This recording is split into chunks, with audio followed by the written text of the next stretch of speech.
hunda caalu abbaa dhugaa qabna kan akka isaan jiru raawwatee tasuma baraan kan jiraatu mootichi moototaa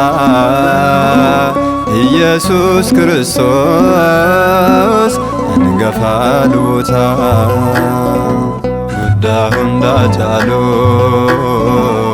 abbaa dhugaa qabna kan akka isaan jiru raawwatee tasuma baraan kan jiraatu mootichi moototaa Yesus Kiristoos hangafa lubootaa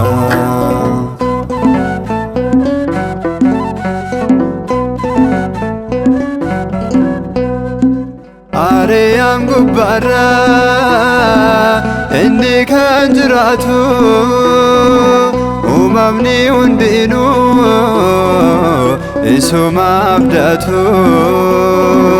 eenyu kan akka isaa kan isa fakkaatu Kiristoos qofaadha baraan kan jiraatu hunda caalu abbaa dhugaa qabna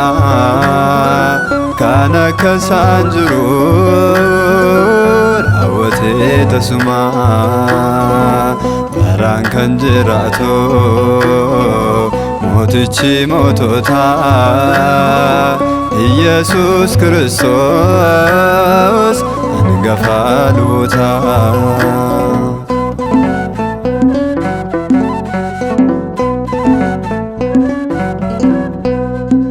Barabaraan suma kan hin jijjiiramne abbaadhuma akka kee anta isaan agarree ijoollota isaatiif darbee kan qalamu Amaanu'eel gonkumaa kan akka kee hin jiru hunda caalu abbaa dhugaa qabna kan akka isaan jiru raawwatee tasuma baraan kan jiraatu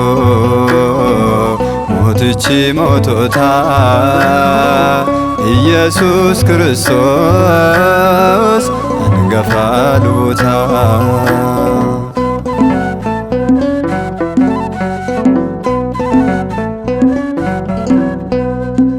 Isa si waammateef jaalaan didduu'ati rakkina isaa hundaaf furmaata laattati kanaafan si waama mootii bara bara araara kee fedha naaf qaqqaba daraa hunda caalu abbaa dhugaa qabna kan akka isaan jiru raawwatee tasuma baraan kan jiraatu mootichi moototaa Yesus Kiristoos hangafa lubootaa